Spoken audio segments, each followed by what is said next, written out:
Caríssimos amigos, ouvintes da Rádio Fraternidade, a emissora do bem na internet, que nos acompanham no programa Lendo Livros Espíritas. Estamos lendo o livro Cavaleiro de Numieres, que conta a história de espíritos afins que, através das reencarnações subsequentes, tentam a sua melhoria. São espíritos que, como a maioria de nós, ainda tem muita dificuldade, ainda estão numa condição evolutiva pequena, mas que precisam evoluir porque Deus quer a evolução. Aliás, Deus determina a evolução de todas as suas criaturas. Fomos criados com a sua luz e com a sua sabedoria, com o fanal da perfeição. Essa é a nossa determinação. Quer queiramos, quer não queiramos, vamos conseguir, vamos chegar à perfeição relativa, porque para isso fomos criados.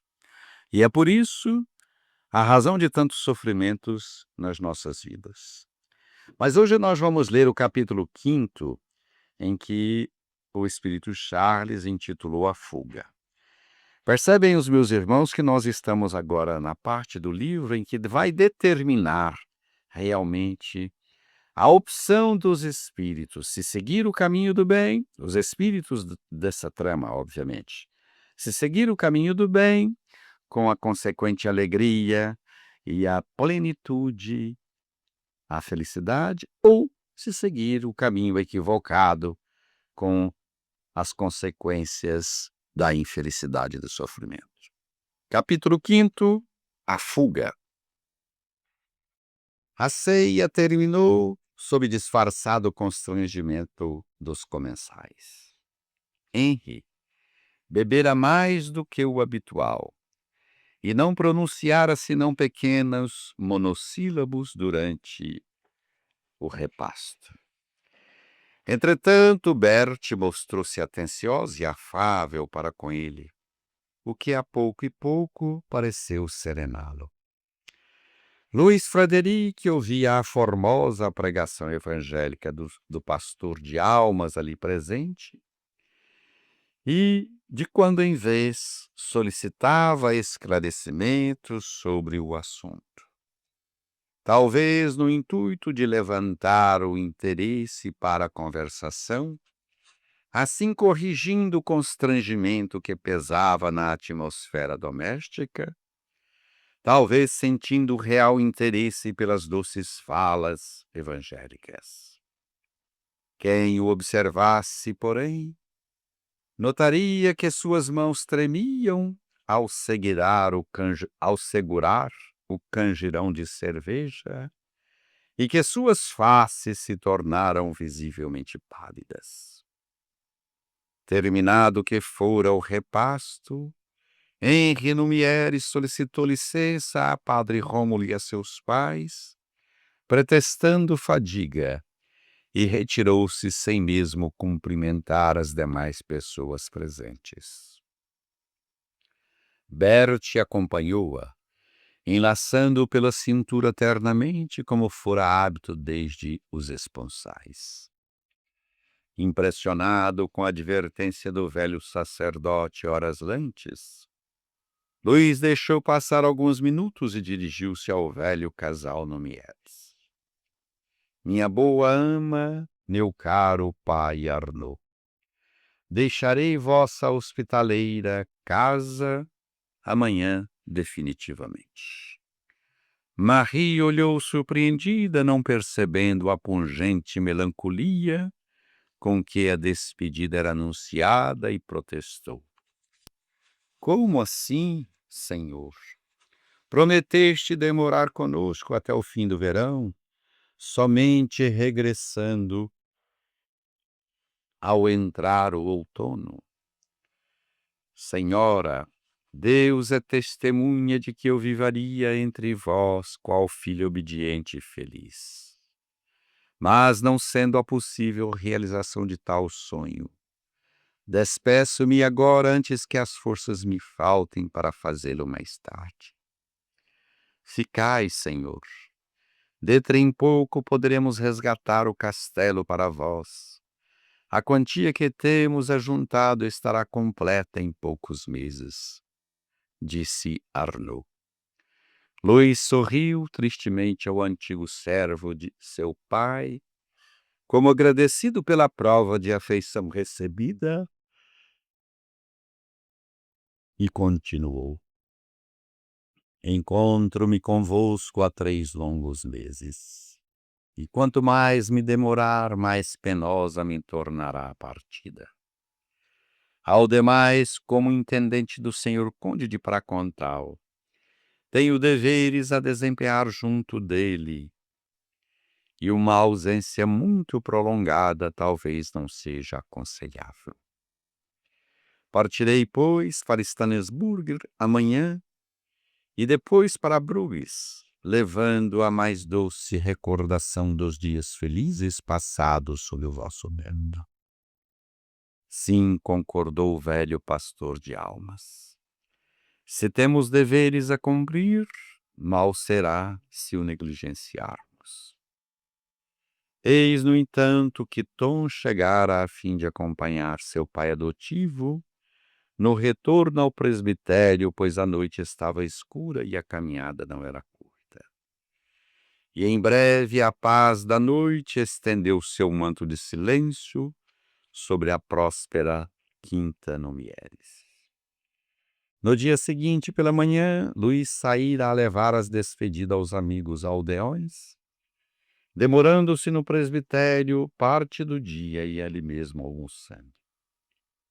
Envergonhado com a advertência de padre Rômulo, que na véspera o aconselhara a regressar a Bruges, evitando que ecos da antiga afeição por Bertie aflorassem novamente em seu coração, ameaçando a paz conjugal de Henri, e de outro modo temendo levantar desconfianças no coração do seu colasso amigo, que se mostrava constrangido em sua presença desde alguns dias, o caráter delicado e humilde de Luís aqueceu ao convite do velho amigo, sem opor resistência.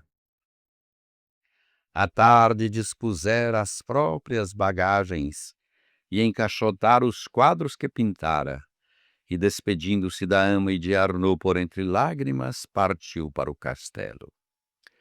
Fiéis, porém, aos deveres de hospitalidade, Bertie e Henri acompanharam-no a Stanisburger, de onde partiria para Bruges 2 dias depois, no que foram secundados por padre Rômulo. Por sua vez, Bertie mostrara-se indiferente ao primo, parecendo aceitar sua partida com naturalidade, e desse dia, tão afável e solícita mostrou-se ao marido que padre Rômulo e o próprio Henri se convenceram de que as suspeitas havidas contra ela eram infundadas. A noite que se seguia foi a serena entre os Lumieres. Apenas Marie queixava-se de saudades do próprio ausente, a quem estimava com grande ternura. Bertie e Henri, agora risonhos, pareciam jamais terem sido tão enamorados. E em dado momento, após o regresso do castelo, toma ele a esposa nos braços e interroga entre uma queixa e um afago. Amo-te tanto, minha Bertie. Deus é testemunha da minha boa vontade em tornar-te feliz. Por que me feriste com teu desprezo nesses dias em que quase me enlouqueceste com a sua indiferença? Que te desagrada em mim? Mas ela preferiu abraçá-lo também, descansando a cabeça loura junto ao seu peito arquejante, e respondeu como que enfadada. É que às vezes sinto ciúmes de ti e me enraiveço. Nem sei mesmo por onde te perdes, quando vagueias por aí demorando tanto a regressar à herdade. E não hei de me aborrecer contigo? Ele sorriu, enlaçando-a talvez com maior ternura, e a confiança brilhou novamente em seus olhos, aliviando-lhe o coração da angústia insuportável dos dias anteriores. Na noite seguinte, tudo parecia regular e sereno. Luís partiria dali a 2 dias, mas ninguém o visitara novamente no castelo, nem comentara a sua ausência. Nesse dia, Bert nem mesmo se ausentara da herdade. Apenas, como de hábito, dirigiu-se ao bosque com o cão, a colher sementes aqui e acolá.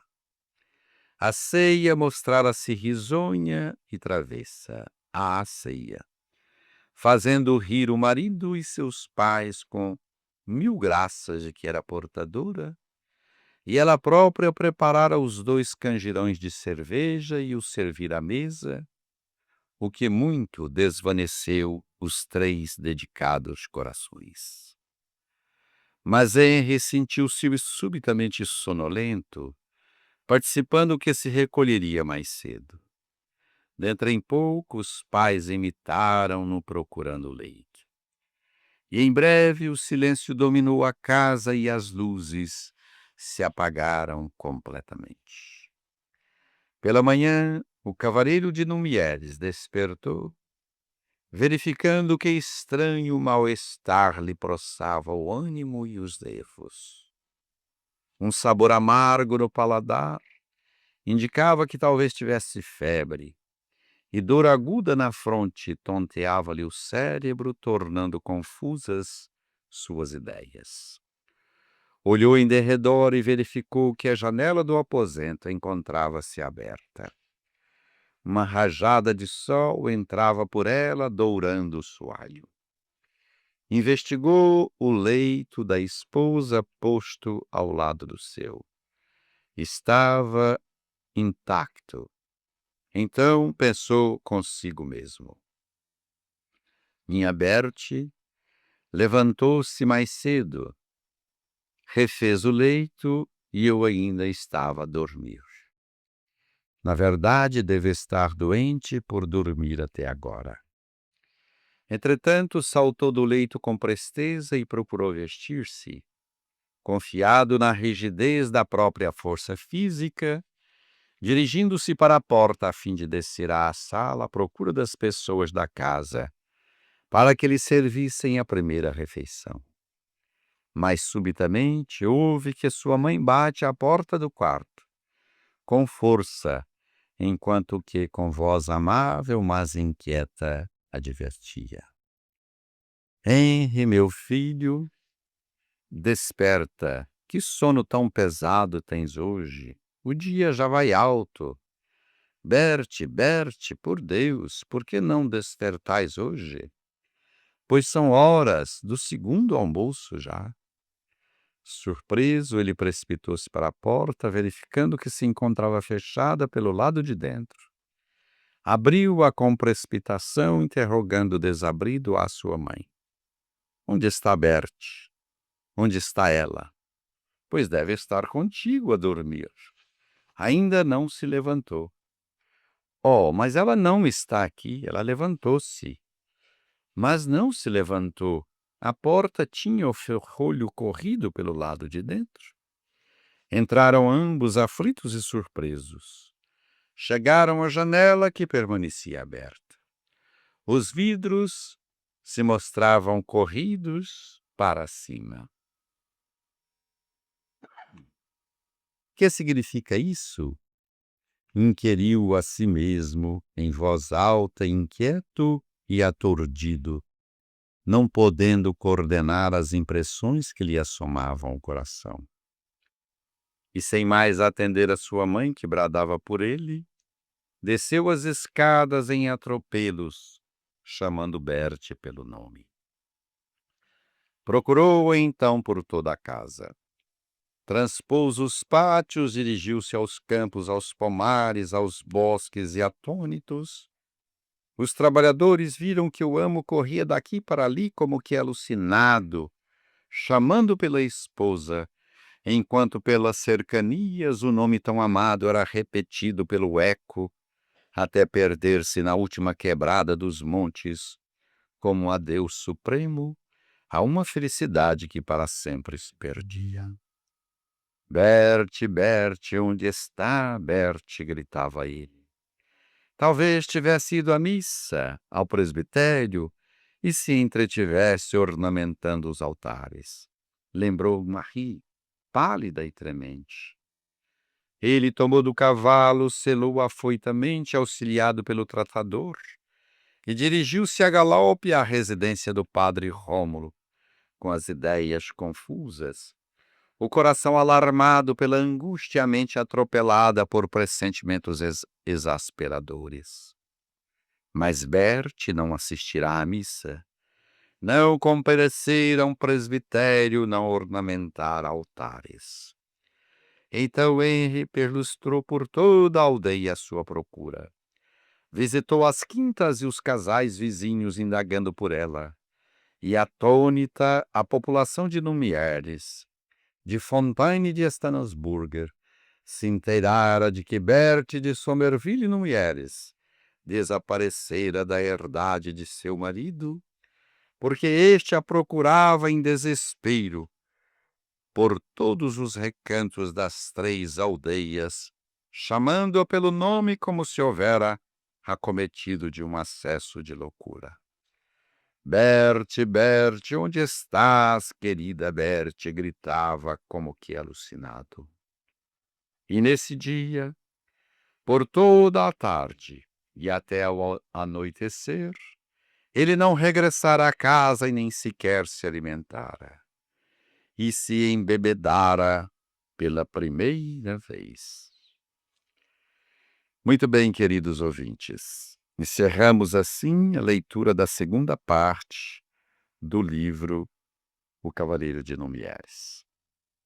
Vamos entrar agora no desenrolar dos acontecimentos após a fuga de Bert de Somerville.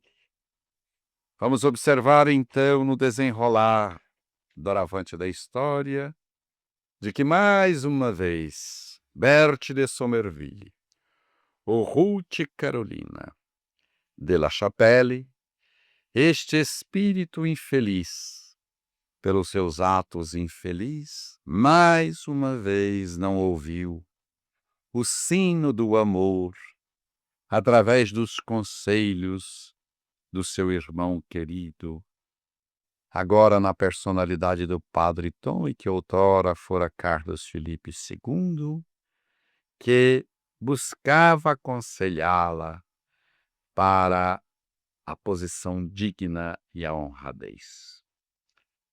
Até o próximo programa, que Jesus nos abençoe, nos ampare, nos dê sempre a sua paz e o seu amor.